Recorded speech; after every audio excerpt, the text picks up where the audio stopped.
Silas Vane always believed that an inheritance meant gold, real estate, or, at the very least, a set of family debts that could be cleared through bankruptcy. He was wrong. His father, a man whose lifestyle consisted of long lists of dubious deals and strange journeys, left him not a bank account, but a scrap of yellowish parchment smelling of damp earth and old iron. On it, besides his father's sweeping signature, was a seal Silas had never seen in any reference book. The brand of the Cradle clan, an ancient mountain orc lineage whose lands were listed in imperial registries as unexplored wastelands. A debt of 300 moons of labor, read the inscription in the orcish trade dialect. No numbers, no indication of currency, just a statement of fact, which, as Silas found out from an archivist in the capital, meant the clan's absolute right to the personal time and skills of the bearer of the IOU until the obligation was fulfilled. Silas was no hero. He was an archivist and a junior logistics specialist in a large trading company. He was used to order, to neat folders, and to the fact that any conflict could be resolved through paperwork. But when the clan's representatives, 3 silent orcs in heavy cloaks, knocked on his door on a rainy Thursday, he realized his life in folders was over. He was brought to Cradle not as a guest, but as a resource. The clan's village was located in the highlands, where even drawing a breath was difficult. This was not a place where orcs waged war. This was a place where they brought order to chaos. Here, everything obeyed the law of entropy, which the orcs fought with the fanaticism of engineers. Houses stood in strict accordance with the windroses. Drainage systems were laid out anticipating 10 years of snowmelt, and the tools for labor were sharpened so finely they seemed an extension of their hands. Silas was brought to the head of the clan, a woman named Morgan, whose hands were covered in calluses so thick she could painlessly pluck coals from a fire. Beside her stood her sisters, Ela and Verena. They didn't look at him as a man. They looked at him as a broken part that needed to either be fixed or scrapped for parts. "Your father promised us a master," Morgan said without rising from her stone chair. Her voice was dry, like the friction of stone against stone. "We waited for someone who knows how to organize processes. We waited for someone who knows how to bring order where our methods require excessive physical effort." "I am a logistician," Silas replied, trying to keep his voice from trembling. His boots, perfectly polished for a capital office, now looked like a mockery here. "I know how to draw up schedules, track supplies, and optimize resource storage. I don't build houses." Verena, standing to the leader's left, approached him. She was a head taller than him, her movements fluid and dangerous, reminiscent of a panther. She grabbed his chin with her wide, rough fingers, forcing him to look into her eyes. Eyes the color of cold amber expressed neither interest nor hostility, only calculation. "We are not asking you to build houses," she said. "We are asking you to become a part of our house. You are our convenient addition. We have supplies that rot, schedules that are broken, and a mess that prevents us from focusing on what matters. You will manage our household. You will keep our books. You will be our husband of convenience until this debt is paid in full." "Husband?" Silas almost choked. This is absurd. I just want to work off the debt and return." Ela, standing to the right, laughed, a low, guttural sound that echoed beneath the hall's vaults. "Return? There is no return here, human. There is only integration. You will live in our house. You will eat our food. You will delve into our needs. If you bring order to our household, we will let you go. If not, you will remain our tool for as long as your hands can hold a quill." They gave him no time to think. He was simply shoved into the corridor, pointed toward a small closet adjoining their shared dwelling. He spent the entire evening in a daze, staring at his perfect manicured hands. At his disposal was a table, a candle stub, and a pile of accounts written on pieces of bark and cured leather. It was chaos. It was the nightmare of any self-respecting logistician. But as he flipped through these documents, Silas suddenly froze. He saw logic. Not human, linear logic, but the complex, cyclical logic of a clan that survived in the mountains, relying on the mathematics of the seasons. It was beautiful. The next morning, when he stepped out of his closet, he saw Ela trying to secure a broken roof support using a lever that was clearly the wrong size. She was swearing, her voice ringing with fury, and her shoulders were so tense the fabric of her cloak was tearing. Silas approached without waiting for an invitation. He was not physically strong, but he knew the principle of levers better than anyone. "You are wasting your strength," he said, stepping beside her. "The fulcrum is shifted by 10 centimeters. If you move it toward the base, you'll need a third of the effort." Ela looked down at him. Surprise flashed in her eyes, quickly replaced by a cold detachment. "Try it," she tossed, stepping aside. Silas repositioned the lever. He pushed, and the beam smoothly slid into place. He felt the wood give a quiet, groaning sigh as it accepted the correct position. He looked at Ela. She was silent. But when she approached him to secure the beam, her hand lingered for a moment on his forearm. It was hot, rough, and smelled of fresh wood. "You are useful," she said. "For the first time in a week, I see some actual use from you. But don't think this changes the terms of our agreement. You are still in debt." She turned and walked away, leaving him standing in the middle of the courtyard. Arthur looked at his hands. There was dust on them. The first dust of Cradle. He knew this was only the beginning. He was a tool, but he could already feel how this clan was slowly embedding him into its own mechanism. And what was most terrifying, he no longer wanted to resist it. He wanted to know how this house worked. He wanted to know how these women worked. He returned to the table.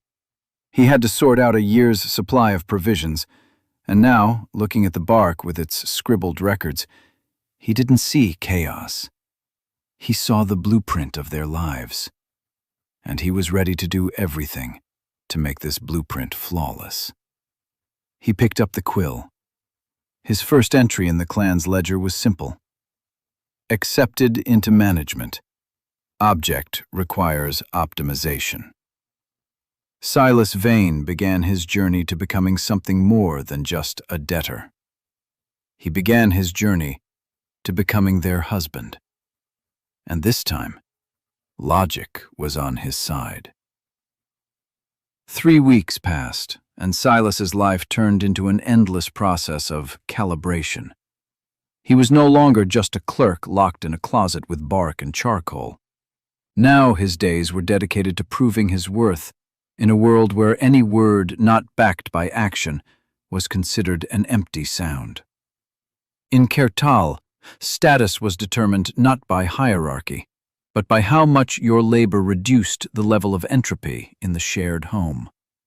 His desk in the closet was cluttered not only with debt records, but with heat distribution schematics. Arthur, or Silas, as he was now called by the sisters when they needed something fixed, discovered that the orcs were heating the house completely irrationally. The hearth was the center, but the heat escaped into the chimneys without giving its energy to the walls. One night, he decided to take a risk. He sneaked into the workshop, took the tools, heavy, crude hammers that seemed built for giants, and began rebuilding the internal damper system. His hands didn't ache the way they did in the first few days. They'd grown accustomed to the heavy metal. When he finished, It was well past midnight. Exhausted, with numb fingers, he sat by the hearth, waiting for the fire to catch in its new way. Footsteps sounded behind him. Verena. She wasn't walking. She seeped into the room like a shadow, her eyes resembling two cold stars in the dark. She approached the hearth, placed her hand on the stone that had always been cold before, and froze. The stone was warm. No, more than that. It was hot. She turned to him, and in her gaze there was something that made Silas flinch. "You changed the path of the fire," she said. Her voice lacked its usual sarcasm. "I just optimized the heat transfer," he replied, trying to maintain a professional tone, though his heart was pounding somewhere in his throat.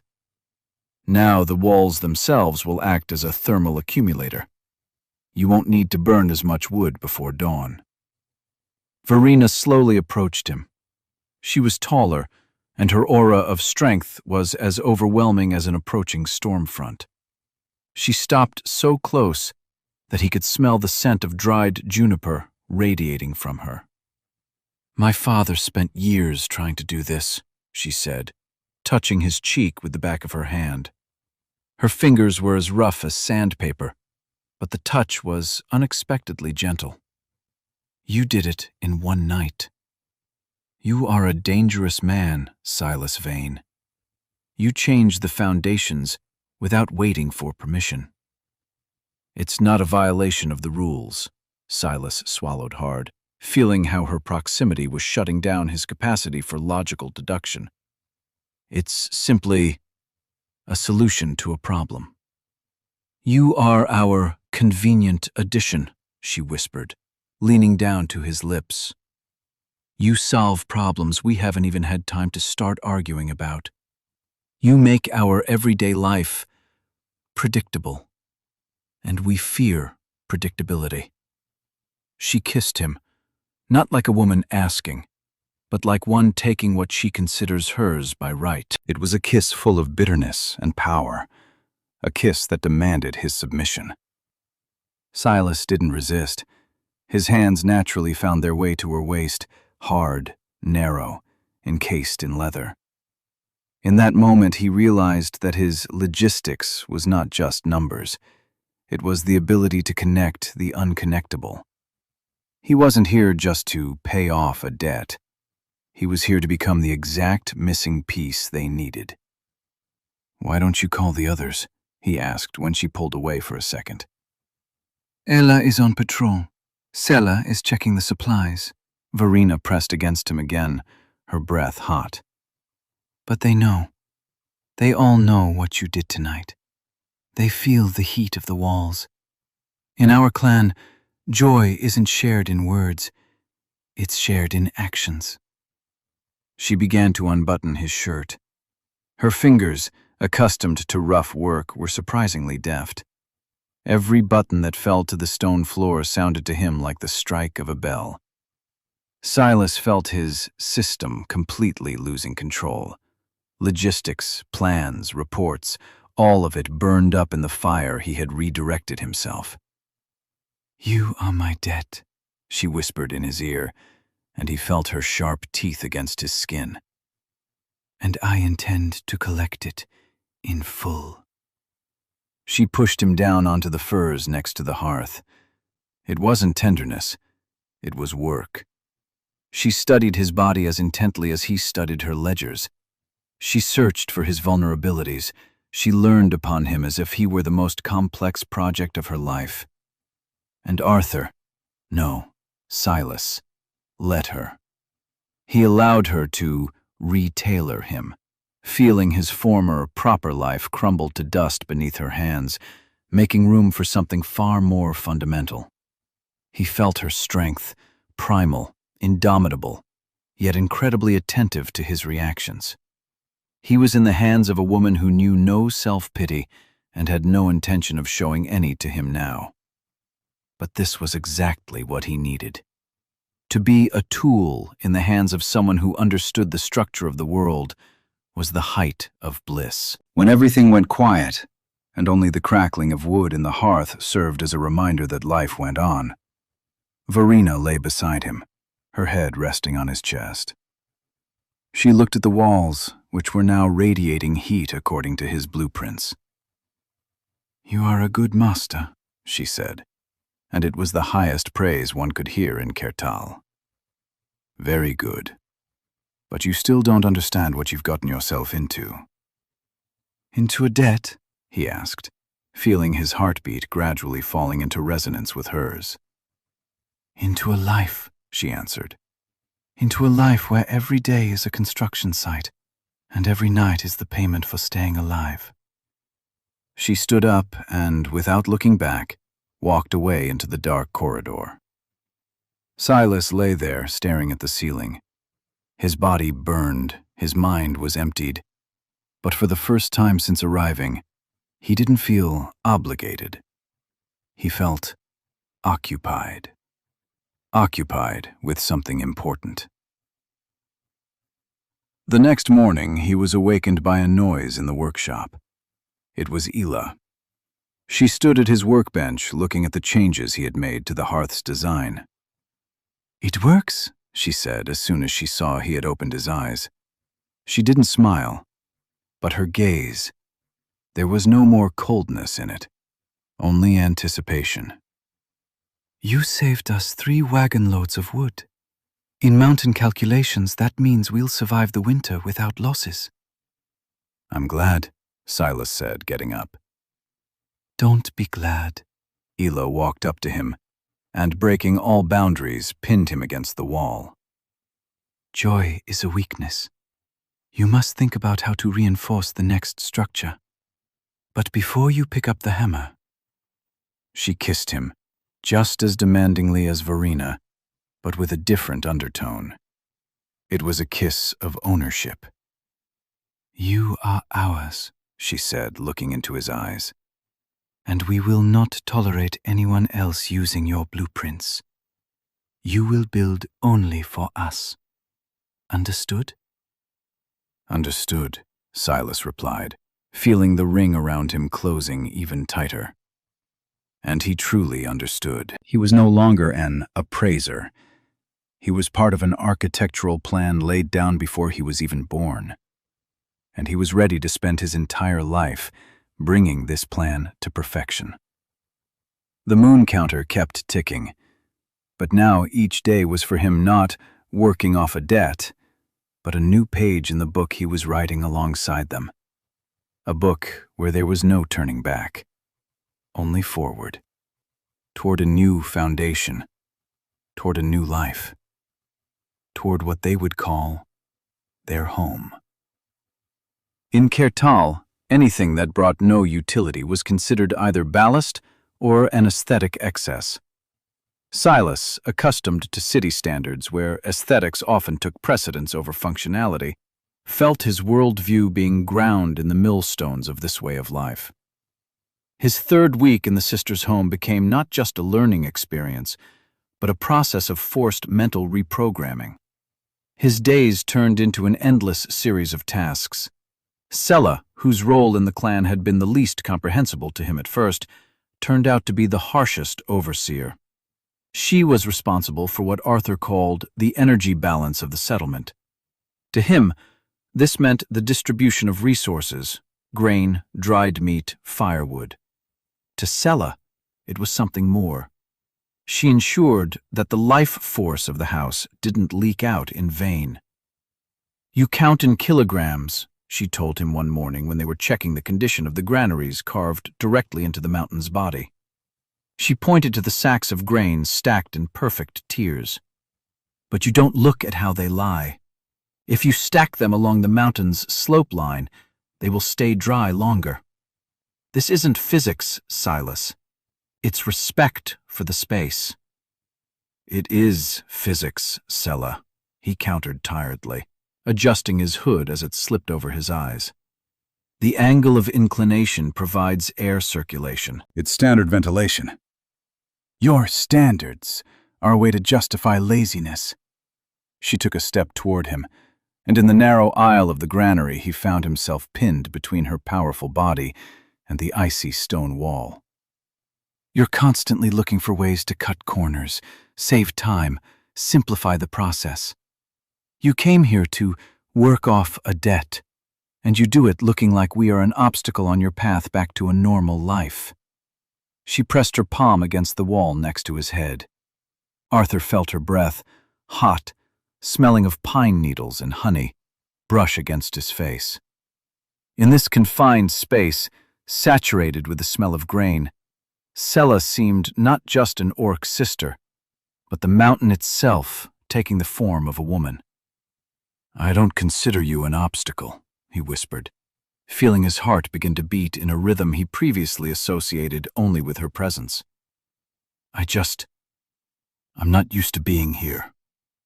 "You are here because we fixed you in place."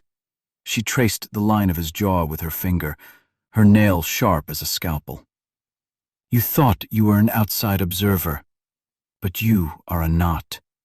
And if a knot starts to wobble, the whole structure cracks. You've already cracked, Silas. I see it in your eyes. You no longer want to go back to your office. You want us to say that you are one of ours." She kissed him, suddenly, with the same indomitable energy with which she shifted stones in the granaries. There was no tenderness in this kiss. There was a need to prove the rightness of her world. She demanded his surrender. And Silas, whose engineering brain always sought compromise, found none this time. He kissed her back, feeling her strong arms wrap around his shoulders, pressing him so tight as if trying to smelt him into the structure of this very rock. When they emerged from the granary, Terra was waiting for them. She stood by the entrance, arms crossed over her chest, watching them with that expression that was impossible to decipher, a mix of deep satisfaction and professional strictness. "Did Sella find a weak spot in you?" Terra asked, her voice resonating in the quiet of the foothills.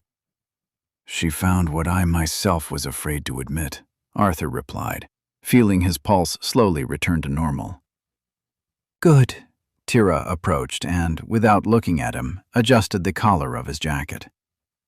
"Now that you are fixed, we can move to the next stage of construction. Tomorrow is the day for clearing the eastern passage. It's blocked with rock after recent shifts. It's work that requires not only intellect, but the ability to merge with the rock." Arthur felt a cold thrill ignite within him. The Eastern Passage was the most difficult section in his unofficial project. He knew no levers would help there unless one understood how the layers of shale held each other. "I need to prepare juniper wedges," he began, mentally listing the necessary materials. "And I need to calculate the moment of impact so as not to trigger a secondary collapse." "Exactly," Terra nodded. "You won't just be calculating. You will stand where a ton of stone could fall, and you will tell us when to strike. Your life will stand right between the hammer and the anvil. If you miscalculate, you are dead. If you misjudge us, we are dead." It was the highest degree of trust. In the Empire, they would call it criminal negligence. In Kertal, they called it the highest form of partnership. He spent the entire evening preparing the tools. He no longer felt like a prisoner. He felt like an architect erecting the most important building of his career, a building constructed of trust, blood, and stone. At night, as he lay in his alcove listening to the sounds of the house, he felt the presence of each of them. Sella came first, silently lying down next to him, resting her head on his shoulder. Then Mira appeared, her hands immediately finding his, intertwining in a complex, almost ritualistic knot. Terra remained standing by the entrance, guarding their rest, but Arthur felt her gaze, heavy, like the stare of a predator. You did well in the granary today, Sella whispered, falling asleep. You stopped resisting the load. I just realized that the load is my support, Arthur replied. Mira pressed against his cheek, and he felt her whispering something in her own language, something that wasn't a word, but a vibration. Tomorrow you will become part of the mountain, she said. We will no longer be just sisters and a husband. We will become a monolith. Arthur closed his eyes. He no longer feared tomorrow. Whatever awaited him at the Eastern Passage, death or the highest degree of unity, he was ready for it. His project had ceased to be a blueprint on paper. It had become a reality that breathed, loved, and demanded his absolute dedication. And for him, a man who had measured the world all his life, this was the most precise, the truest decision he had ever made. He was needed by them, and they were all he had left. Tomorrow he would stand before the mountain, and he would make the mountain acknowledge him. And along with it, they would acknowledge him too. He fell asleep with a sense of the absolute, almost painful rightness of what was happening. In his hands, even in sleep, pulsed a tension, as if he were already gripping the very hammer destined to break open the secret of the Eastern Passage. It was no longer a debt. It was loyalty, the kind that knows no boundaries and requires no explanations. Winter in the Kurtal Mountains was never just a season. It was an aggressive, multi-level survival test that every day tested the project Arthur's life had become.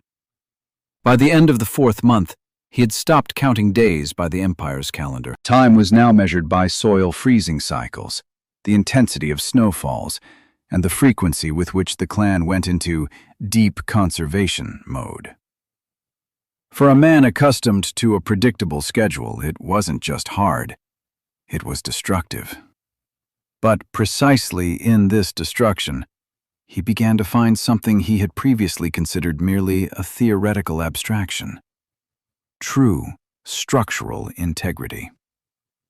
His workshop, carved into the solid rock behind the main residential house, had become his personal altar. Here, the air was always heavy with the smell of ozone, heated metal, and that very mountain dust which now seemed to have permeated his pores, becoming part of his epidermis. He no longer needed a theodolite to understand how a building worked. His fingers, calloused from constant work with raw stone, instinctively sought out points of tension. He felt the building transparently, as if it were made of clear glass rather than 10-ton basalt blocks.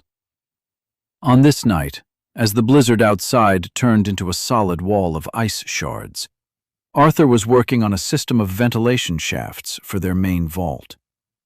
Carbon dioxide from the hearths was pooling in the lower tiers, and the clan was suffering from chronic lethargy.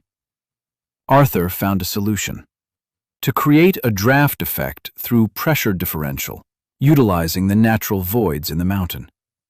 It was a delicate, almost jeweler-like engineering task that required a flawless calculation of the airflow vector. He was sitting at the workbench, sketching the diagram directly onto a piece of polished copper, when he heard footsteps. They were heavy, confident, nothing like Sella's stealthy gait or Mira's calculated rhythm. It was Terra.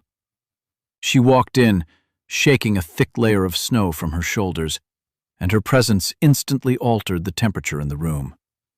She was the embodiment of winter itself, arrived in human form. Drafting again, her voice, low and guttural, made Arthur flinch. He turned to see her standing by the entrance, leaning against the doorframe as if the architecture of this house was merely an extension of her own body. "I'm trying to balance the pressure," he answered, striving to make his voice sound professional, though the pulse in his veins instantly synchronized with the rhythm of her breathing. If I don't vent the flow outside before the main frost hits, the lower tiers will become unsafe. Tara approached him. She didn't look at the blueprint. She placed her hand on the surface of the workbench, and Arthur felt the metal vibrate beneath her fingers. It was strange. She wasn't applying force, but she seemed to be transmitting her will into the material itself. "Your calculations are correct," she said, looking him dead in the eye. "But you are forgetting one factor: the people. In this case, us. We are not just objects inside this building. We are heat sources. We are the driving force. You must design not for the void, but for us." She leaned in, and her face was dangerously close to his. Arthur could feel the heat radiating from her, contrasting with the icy chill of the workshop. "You always try to isolate us," she continued, her voice growing quieter, almost intimate. "You want to create a perfect environment where we will be protected from everything. But we are orcs, Arthur. We are built to fight against pressure, not to live in a vacuum." She took his hand, the very hand that held the carving tool, and pressed it against her cheek. Her skin was like sandpaper, yet incredibly sensitive. She began to slowly guide his fingers along the contours of her face, as if letting him take the measurements of her essence. "You are learning to measure stone," she whispered. "But you are still afraid to measure us. You are afraid to touch what doesn't obey the rules of mechanics." Arthur felt something akin to a short circuit ignite within him. He was an engineer. He had always known that excess voltage leads to catastrophe, but now, looking at Tara, he realized that catastrophe was exactly what he wanted. He wanted his old, orderly life to burn up in this fire. "I'm not afraid," he said, though his voice betrayed him. "I just don't know if I can withstand this load." "You will withstand it." Tara pulled him toward her. In that moment, the workshop vanished. The blueprints, the ambitions of the Empire, the debts, the calculations, all vanished. Only this woman remained, whose strength was his only criterion of truth.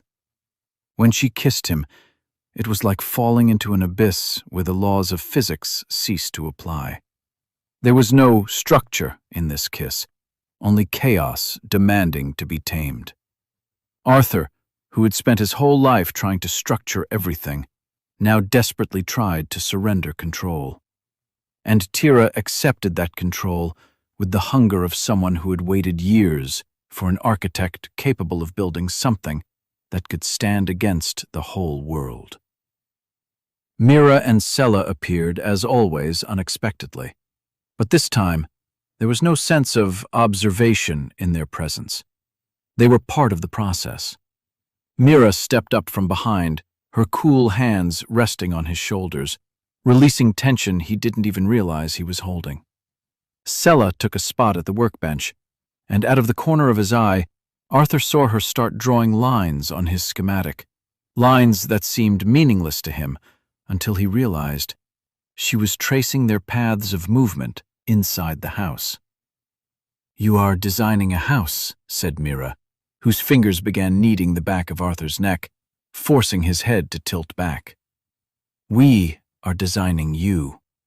You are our load-bearing structure, Arthur. If you flex under the load, we will collapse. We must make you a monolith." She began to rub an oil compound into his skin, which began to faintly glow upon contact with his blood. Arthur felt the light penetrating every muscle, felt himself becoming a part of this space. It wasn't magic, he convinced himself. It was purely biological tuning. High-frequency impulses acting on the nervous system. But his brain refused to believe this explanation. He felt their energy merging with his, felt himself becoming that very not Sella had spoken of. He felt every crack in the foundation of their house, every drop of water in the spring, every gust of wind on the pass. "Look at us," whispered Terra, whose hands now imperiously gripped him, making him feel every inch of her powerful body. "Look and remember, because when spring comes, you will no longer be the human who came to visit. You will be the man who carved this path himself." Arthur looked. He saw strength that transcended all human standards. He saw loyalty that was harder than steel. He saw beauty that was more dangerous than any avalanche. And he understood. He had become the tool they had sharpened to a razor's edge. Now he was ready, not only to build, but to protect. "I am ready," he said, feeling his own hands begin to move in sync with their demands. He ceased to be an engineer. He became the very architecture of Cradle. When dawn finally broke through the blizzard, Arthur lay there, feeling his body ringing with an exhaustion that was purer than any rest. The workshop was quiet. His blueprints were forgotten. His tools lay on the floor. But he knew. What he had built today was the most reliable thing he had ever made. He was their husband. He was their pillar. He was their project that had surpassed the expectations of its creators. He closed his eyes, knowing there would be many more tests to breaking point ahead. But he was no longer afraid, because now he knew, in this mountain, in this house, with these women, he would never be broken again. He would be eternal. And even if the Empire ever came here with armies, even if the earth itself decided to cast them into the abyss, he would stand.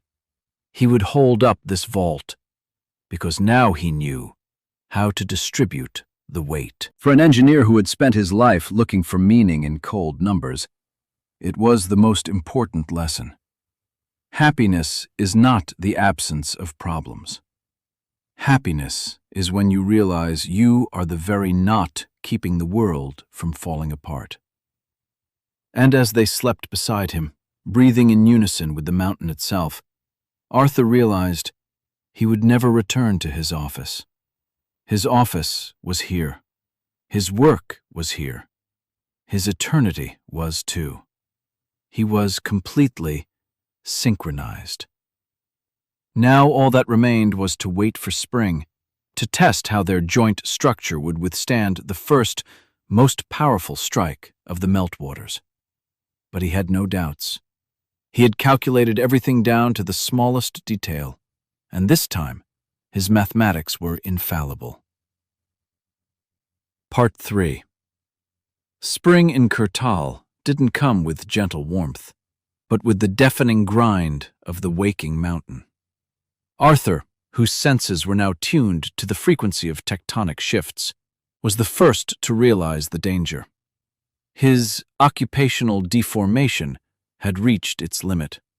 He stopped sleeping in the traditional sense, switching to a ragged rhythm of micro-rest, listening to the glaciers above beginning their journey downward. His workshop turned into a command post. On the walls, covered no longer merely with blueprints, but with a complex system of topographical markers, hung pieces of leather bearing water pressure calculations. Terra, Mira, and Sella were constantly by his side, becoming part of his computational system. They no longer demanded standard results from him. They demanded predictions. If the glacier on the northern slope follows the second scenario, Arthur traced a finger over the map drawn on a hide, we lose the main warehouse. That's 30% of our reserve. We cannot afford this risk. We cannot stop the glacier. Terra stood by the window, her shoulders as tense as a bowstring. She wasn't looking at him. Her gaze was fixed on the peak. We can only adapt. You taught us that, Arthur. Adaptation is not weakness. It's the architecture of survival. There is a difference between adaptation and suicide. Arthur cut her off. He felt a cold fury pulsing inside him. He was no longer an appraiser, merely tallying damages. He was the one responsible for every stone in this house. If we build a diversion channel now, we have a chance. But it will require working at an altitude where the wind blows away even orcs. We will go with you. Sella didn't ask. She stated a fact. She stepped forward and placed her hand on the handle of his tool. We will be your anchors. You will be our navigator. It was the most terrifying trust he had ever received. They were trusting him with their lives, based not on his past experience, but on the synchronization he had built over these months. Working at that altitude was madness. The air here was thin, and the wind struck the face like a heavy chain. Arthur directed the process, tied to Terra and Vara by safety ropes made of braided leather, which they had soaked in a special compound for maximum strength. He saw every movement of the mountain. He felt the rock breathe beneath their feet, preparing its crushing blow. "Strike the base of the overhang!" he yelled, cutting through the howling wind. "That's the release point for the tension!" They struck, and in that moment, the mountain answered. A small rockfall, which they had triggered to defuse the situation, turned into an avalanche that threatened to bury them all. Arthur reacted instinctively. He didn't retreat. He lunged forward, using his tool as a lever to shift the direction of the main impact of the rockfall. He felt his shoulder crunch under the weight of the flying rock, felt the skin on his hands tear from the tension of the ropes. Terra and Verena became a single monolith in that moment. They held him, stopping him from flying into the abyss, their bodies biting into the cliff, turning into living anchors. It was the peak of their symbiosis. He was the brain, they were the steel. When the dust settled, Arthur found himself hanging over the void, held solely by their grip. "Are you alive?" Tira pulled him toward her, her face gray with exhaustion, but her eyes burning with the same light as always. "Alive." Arthur pressed his forehead to her shoulder, feeling the adrenaline give way to a strange, ringing calm. "The passage. It's open." "You opened it." Mira, who was nearby, pulling up the rope, looked at how the water rushed with a roar down the new channel laid out by his calculations. "You did what our ancestors failed to do. You bent the mountain without killing it." They returned to the village at night. Exhausted, covered in mud and ice, they presented a sight that made even old Mavrin bow her head. That night, Arthur didn't go to the workshop. He was defective. His arm was dislocated, and his body was covered in bruises. But he felt no pain. He felt completion. They laid him in the center of the house, by the fire. For the first time, they demanded no work from him. For the first time, they were his sole structure. Mira began to heal him, her movements precise, almost ritualistic. She applied bandages as if Arthur were the most precious artifact in their home. Tira sat nearby, never taking her eyes off him, as if she still couldn't believe he had withstood the load. Sella brought him the strongest brew they reserved for warriors returning from legendary campaigns. "You passed the test," whispered Tira, running her fingers over his scars, which had now become an integral part of his engineering history. "No one in Kertal will ever say again that you are human. You are one of us." "I'm an engineer," he whispered, feeling his consciousness begin to drift into a deep, healing sleep. "I just slightly altered the design." "You changed us," Mira replied, lying down beside him and hugging him so tightly he felt her heartbeat finally merge with his own. Arthur closed his eyes. He knew. Tomorrow there would be much more work. There would be more avalanches, more shifts, more endless tasks to reinforce their livelihood. But now he knew one thing. This project would never end. Because he wasn't just building a house. He was building a life in which he wasn't just a husband by debt, but the one determining the clan's vector of movement. His empire remained somewhere out there, beyond the mountains, dusty, dry, devoid of life. Here, in Cradle, he had found something that couldn't be measured by any theodolite. He had found his fulcrum. And that fulcrum was them. Sleep came to him swiftly and deeply. In that dream, he was building a bridge connecting heaven and earth, and across this bridge he walked toward 3 women whose hands were his only reliable tool. When he woke up, the world around him was different. He was no longer trying to understand the system. He had become its author. And this author was boundlessly, terrifyingly happy. His debt was paid, but he wasn't going anywhere. Debts were for those seeking freedom. And Arthur had already found something far more valuable. He had found a home he was obligated to protect, even if it meant rebuilding the entire mountain. He slowly turned his head. Terra, Mira, and Sella slept around him, forming a living cocoon. He was at the center of this cocoon. He was their axis. And that was all he needed to consider his life, finally, flawlessly designed. There was a long road ahead, and he already knew. No more blueprints would be needed. He himself had become the blueprint.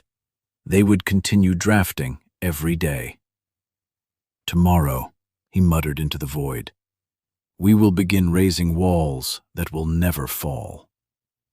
And he fell asleep again, feeling the warmth of their bodies, which was the most solid foundation of all he had ever known. It was the beginning of a new era, an era where the engineer became a husband, and the husband became the very embodiment of their shared destiny. Spring in Cradle was no longer a threat or a set of variables in survival equations for Arthur. It had become a rhythm he felt with his skin even before the last snows on the pass had melted. Exactly a year had passed since the day he, gripping a theodolite in his hands and holding only an IOU in his pocket, came to this valley to destroy it, to turn it into a faceless quarry for imperial ore. Now, standing on the eastern terrace, he saw a completely different picture. The village hadn't just survived, it had evolved. Thanks to his engineering solutions integrated into the ancient Orcish masonry, the houses became not only a defense, but a tool for accumulating energy. The water that once threatened to destroy everything now fed a cascade of artificial terraces where Sella grew rare mountain crops impossible for this climate. Arthur placed his palm on the basalt parapet. The stone was warm, having absorbed the morning sun. His hands, once accustomed to clean parchment and measuring lines, now resembled Terra's hands, rough, covered with ingrained dust and scars, each of which had its own story. This one from a slipping tool while clearing the spring, this one from working with red-hot iron in the forge, this one from fighting the rockfall at the Eastern Passage. He was no longer the man with the map. He had become this place itself. Terra approached from behind. He felt her presence long before she touched his shoulder. She no longer wore the crude leather armor she had on the day they first met. Now she wore garments that hinted at both Orcish traditions and his own Arthurian adjustments for ergonomics and functionality. She placed a heavy, commanding palm on his arm. It was the gesture not merely of a wife, but of a partner who knows the price of every pound of load a structure bears. "The Council of Elders wants to see you," she said. and her voice carried steel as always, but now it held no threat. They want you to explain the principles of the new water distribution system. They don't entirely believe that this physics won't evaporate the moment you leave. Arthur turned and looked at her. In Terra's amber eyes, he saw the reflection of the very mountain they had conquered, studied, and made their home together. "I'm not going anywhere," he replied calmly. "My place is here. Calculations show that any other point in space leads to the degradation of the system. And I don't like inefficient solutions." Terra smiled, a rare, genuine movement of her lips that always made his heart skip a beat. "You have learned to speak like an orc, Arthur Vane. You call love an inefficiency, but we know you stayed only to hold this vault over our heads." "That is also part of the calculation," he replied, pulling her to him. Mira and Sella emerged from the depths of the house. Mira carried a goblet of the decoction Arthur now drank daily, bitter, tart, smelling of freedom and loyalty. Sella carried the tools he had forged for her, light, balanced, perfect for their mountain lifestyle. All three of them stood beside him, forming the very circuit that kept him from falling into the abyss of loneliness. "You know," Sella pressed against his side, "when you first arrived, we thought you were just another imperial parasite who would break our rhythm. We were ready to break you in return if you had tried." "And now?" Arthur asked. "And now," Mira handed him the goblet, looking straight into his eyes with the undisguised tenderness she only allowed herself in private. "We understand that, without you, we were just a group of survivors. With you, we became a clan that builds. You gave us direction. You gave us precision." Arthur took a sip and felt the warmth spread through his veins, connecting his consciousness to the foundation of this house. He looked at the village. Every stone, every beam, every passage was connected to his mind, to his hands. He hadn't just designed a settlement here. He had designed his life. "The Empire sent a request," he said, lowering the empty goblet. "They're offering amnesty and a return to service. They say they need me as the chief topographer of the colonial sectors." The silence that fell over the terrace was instantaneous. Terra placed her hand on the hilt of her cleaver, her muscles tensing. "Will you go?" she asked. And in that question there was no fear, only cold, orcish readiness for battle. Arthur laughed, sincerely, without the metallic undertone he had before. "Go! Just to measure borders nobody needs again and draw lines that will only bring death? No. I answered them." "And what did you write?" Sella asked with curiosity. "I wrote that Subject Kertal is deemed fully stable, not subject to development, and holding no strategic value for the Empire. I closed this project. Forever." Terra relaxed. She leaned into him, her body as hot as a blazing forge, and this closeness was dearer to him than any imperial recognition. "You lied to the Imperial archives," Mira noted, squinting in satisfaction. "That's not your style, Arthur. You always put the truth above all else." "Before, yes," Arthur replied. "But now I've realized one thing. The truth isn't what's written on paper. The truth is what you build with your own hands and protect with your blood. My truth is here, with you." He walked over to the wall of the house where their shared symbol was displayed, a pattern he had carved on that memorable night when he realized he belonged to this clan. He ran his hand over the lines that had now become a part of himself. This wasn't a blueprint. It was a signature on a contract that required no notarization. "Tomorrow, we begin laying the foundation for the sanctuary," he said, looking at the three women who were his world. "I want it to be a building that will stand for 1,000 years. It will be built on the principle of the living knot.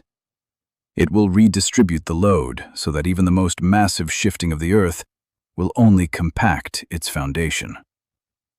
"Just like us," said Tara, intertwining her fingers with his. "Every trial only makes us stronger." Arthur embraced them all, firmly, imperiously, like a man who had finally found his fulcrum. In this house, carved into the rock, he felt safer than in any armored imperial bunker. His project was complete. He had created what could not be measured, a life that found meaning not through goals, but through loyalty. The sun finally disappeared behind the peaks, and the valley plunged into a soft lilac twilight. Down below, lights flickered on, small warm stars he had helped ignite with his mind and his hands. "You know," Sella whispered in his ear, "sometimes I think the gods sent you to us as a punishment. Too smart, too precise, too stubborn." "And now?" Arthur asked. "And now," she pressed against him harder, "I think the gods simply mixed up the order, and instead of a tool, they sent us someone who himself taught us how to build happiness." Arthur smiled. He no longer needed a theodolite. His life was aligned to a perfect level, and the margin of error was 0. He crossed the threshold of the house, knowing that behind this door awaited not only work, but that very eternity he had once dreamed of while working in a dusty capital office. Only this eternity was real. It smelled of smoke, stone, the women he loved, and the very iron he had forged with his own hands. He was here. He was home. And he was a husband. This was his most important architecture, his greatest stroke of luck, his single, unique life, where every day began with him proving anew his right to be there, and every day ended with this world accepting him as its own. He closed the door. The blizzard outside continued to howl, but here, in the heart of Cradle, reigned a peace that no imperial army and no earthquake could shatter. Because this home was held up by what could not be measured but could be felt. Loyalty made flesh and blood. Arthur Vane, the engineer from the Empire, had vanished. What remained was a husband, a builder, and a protector.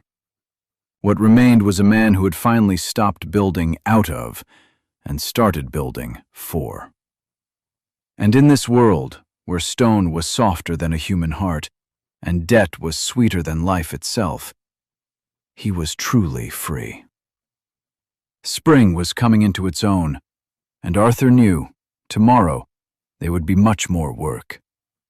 But this was work he would never refuse again. He began to draft a new plan, the blueprint of their shared, endless life, where every line was a continuation of their love.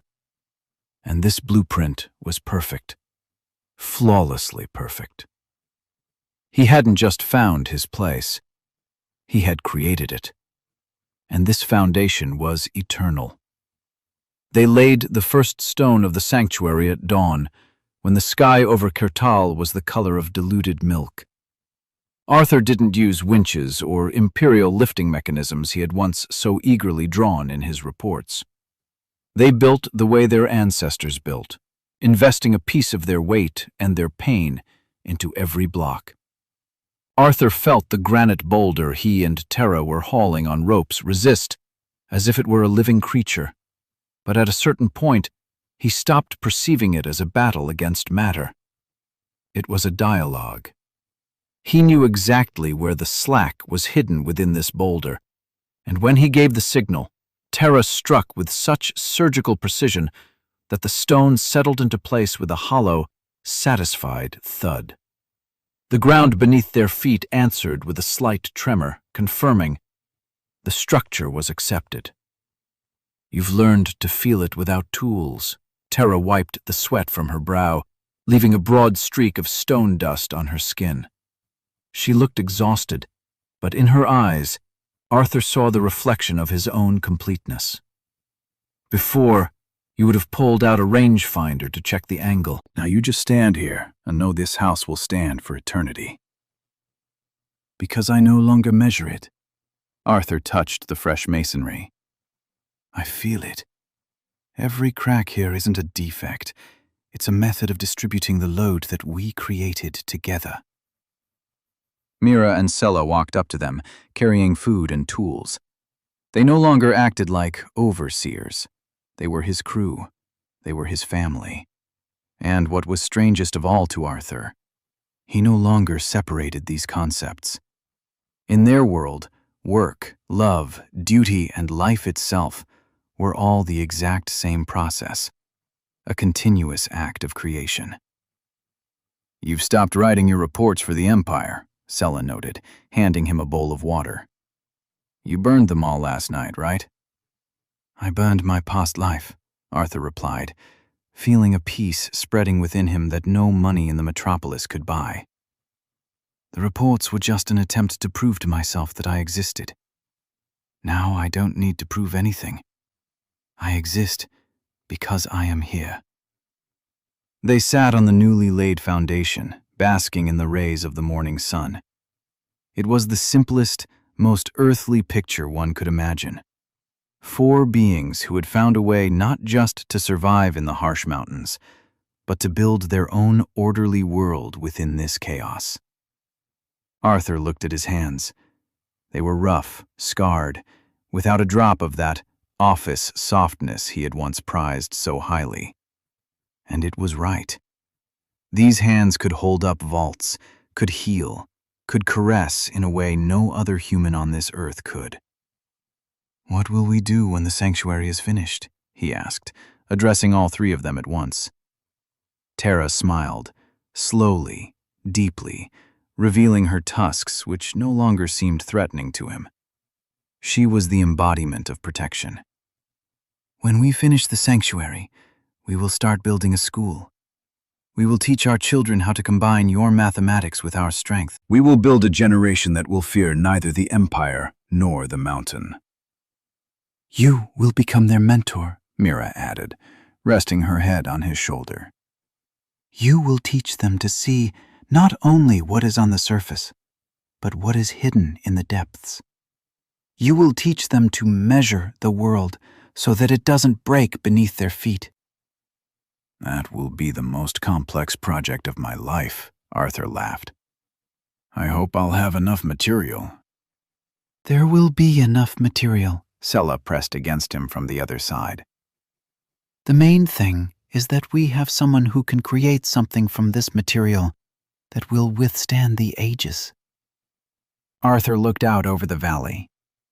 Down there, the village lived its life, but he saw it not as a land appraiser, but as someone who knows the meaning of every detail. He saw where a path needed reinforcing, where a protective windbreak of trees should be planted, where a water runoff needed adjusting. He saw the entire infrastructure of their lives as a single, breathing project. This was his legacy.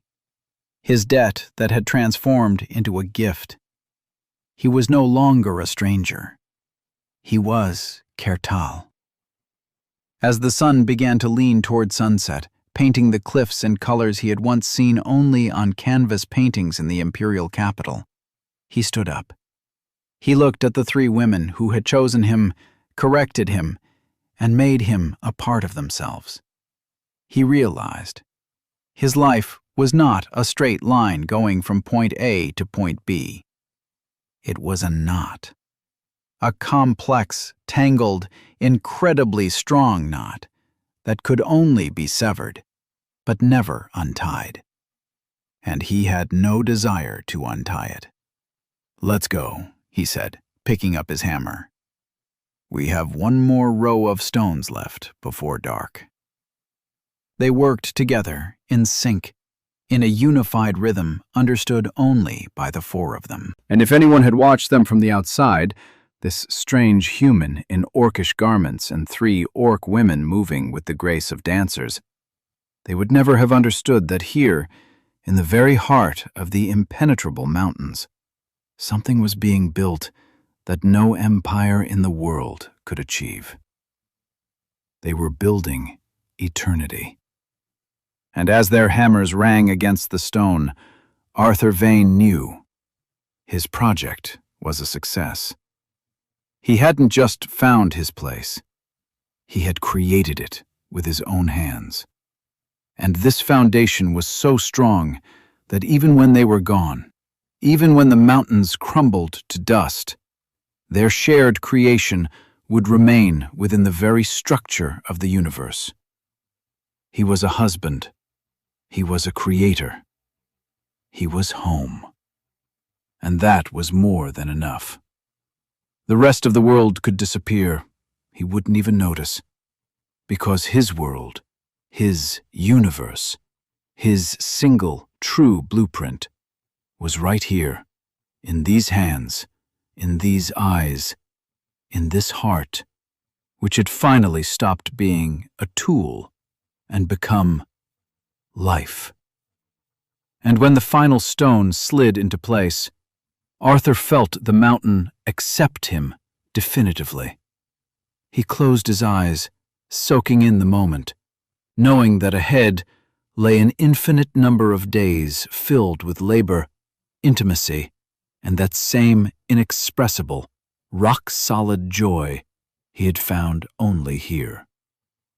Project Life had been put into operation, and the system was running without a single flaw. Forever.